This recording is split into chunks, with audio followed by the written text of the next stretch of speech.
Hi, and welcome to the Making Bold Moves podcast. I'm your host, Liz Boswell, and I'm so pleased that you decided to join me today, wherever you are, whether you're chilling out at home, walking the dog, or at the gym on the treadmill. Here's something that we really need to talk about, and it is, as a senior leader, why your judgment gets questioned as you become more senior. Have to say, especially as a woman, because there is a moment where many senior women experience this, and sometimes they don't always talk about it. So I often find that I will be having a coaching or mentoring session with a client, and this comes up, and it's something that they've never said out loud before, but they probably talk about being in the room, in the boardroom, shall we say. They've earned the seat at the table. They know their stuff, they know the subject, and they're there, um, you know, at that senior level making important discussions. And yet, when they raise a concern, offer a point of view, or flag up a risk, they notice something change. Suddenly, more questions start to happen, more scrutiny, shall we say, on decisions, and more pressure to explain themselves. And somewhere in the background, those thoughts start creeping into your mind, maybe. Um, do they actually trust my judgment? Because I think that's what tends to happen, isn't it? When people question us, we think, oh, they don't trust us, or they don't think I'm making the right decision. And maybe feel like you need to prove yourself and keep proving that you've earned that seat at the table and earned the title that you probably worked years to get to as well. So this episode is all about that moment. It's all about this conversation is all about that, really, is like how we get judged as we get more senior. And I think, speaking as a woman, I've come across this as well. And just because we're being questioned more, it doesn't necessarily mean that it's because people don't trust us. Um, so the problem is we take it personally, let's be honest. And that's what I want to focus on and look at today. So I have to say this really, really clearly at the start. This is not about women lacking confidence. This is not about us showing up as not being confident in who we are or capable. It's not about our capability, how good we are. Most of the women listening to this, and I know this will be yourself included as well, you're more than capable. You've worked hard to get in the position you're at now. You've been delivering results. You've earned that position. You've earned that title. But what changes at senior level is not really you. What changes is the risk at that level. So obviously decisions carry more consequence, shall we say.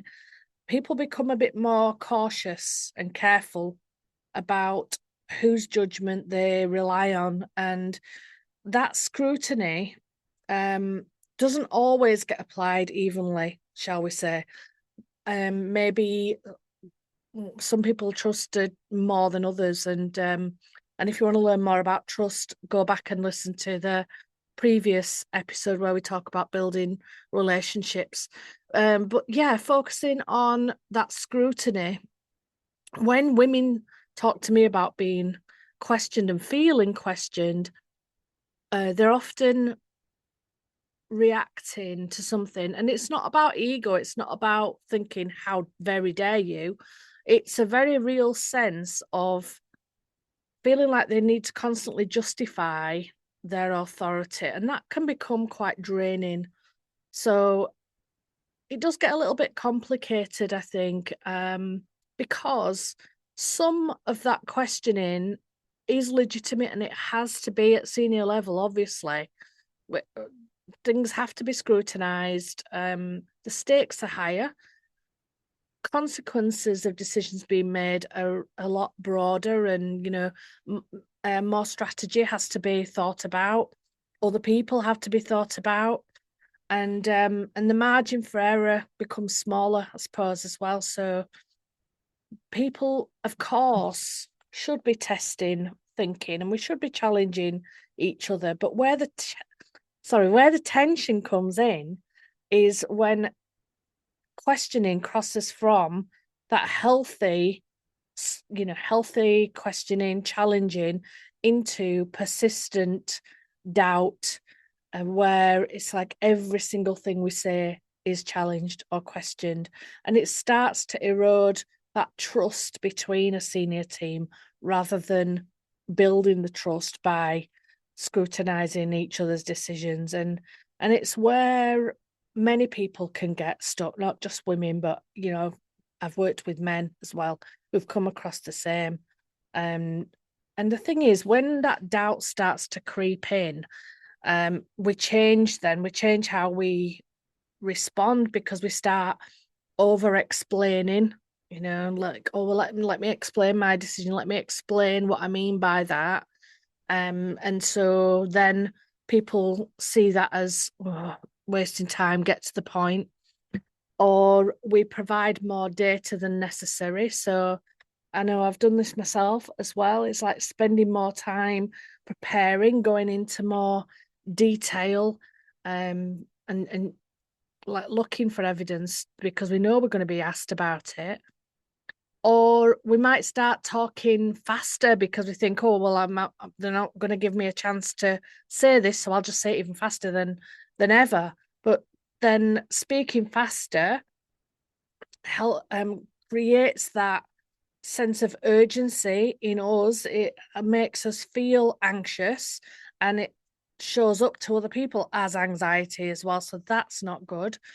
And the other thing I think that I see as well is justifying decisions before anyone's even asked. So it's like we start doubting ourselves before anybody else questions us, because we're almost like preempting what's going to happen.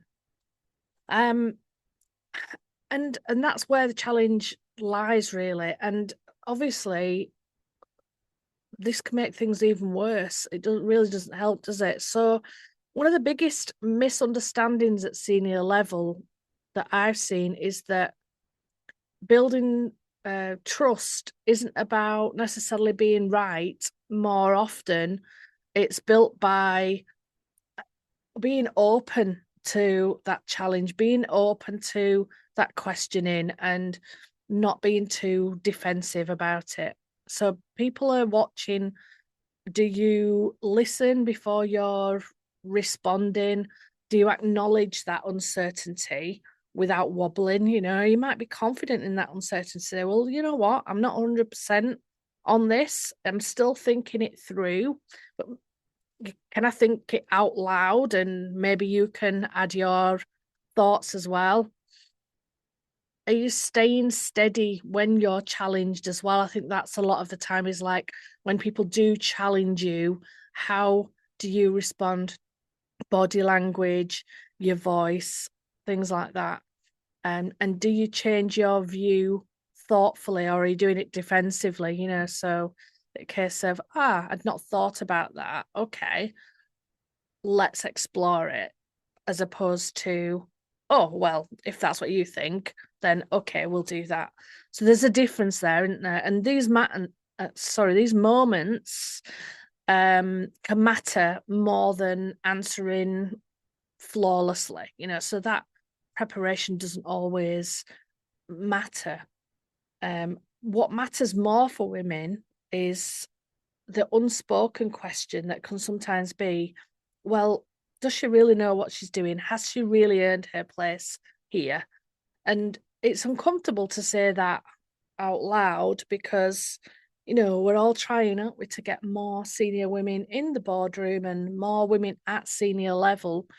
But I think it's important to name it, and this is important for us to work on and be bolder.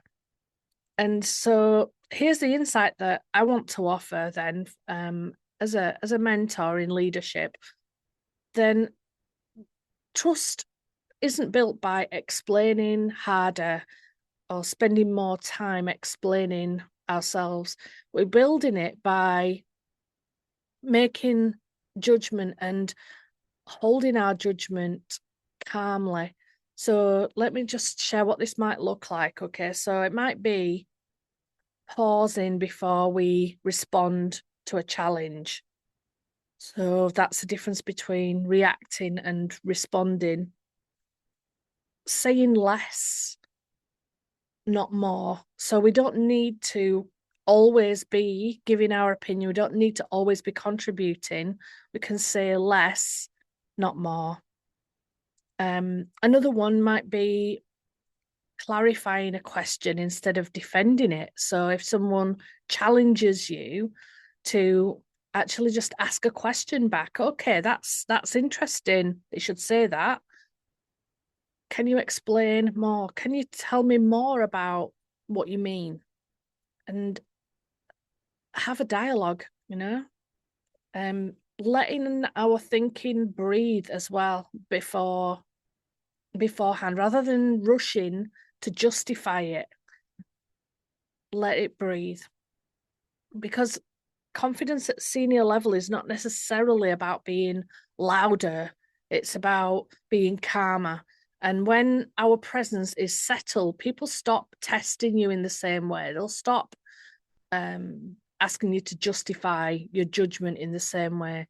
Not because they're trying to be kind and be nice to you, but because it feels safer for them to rely on your judgment when they see you responding in a different way. And this is why the mentoring that I do with women at this stage is so important, because you don't need advice as such, but you need space to think clearly about how you're showing up. Not about performing, not about putting on an act, but just someone to help you separate your genuine challenge from background bias, because sometimes we automatically see things a certain way because of the previous ways that we've worked with those people, how we see their uh, judgment, how we see their challenge to us, whereas running it by somebody else can really help you to see things a different way, getting a different perspective. Because when we feel like we've constantly got to justify ourselves, the cost is really high, not just emotionally to yourself and draining emotionally, but strategically as well. Because over time, it can really drain energy and make leadership a lot harder than it needs to be. And I think this is why we don't have as many women at senior leadership level. It's not because of they lack ambition. It's not because they're not putting themselves forward. It's that actually when they get there, it can be really hard. So I really want to get you thinking about this, get you thinking about your own perspective and when you've been challenged and when you're being judged or feel like you're being judged, how are you responding to that judgment? If this resonates with you, please let me know. I'd love to hear from you. I will leave this with you for now. And just to say that being questioned more as you become senior doesn't mean you don't belong. It means that the room is testing how much pressure you can carry. And the work now is not to keep proving yourself, it's to trust your own judgment, to let it stand. And that is what changes the dynamic in the room, is when people see you trusting your own judgment. So for now, I'll leave you with that. And I look forward to seeing you in the next episode. Bye-bye.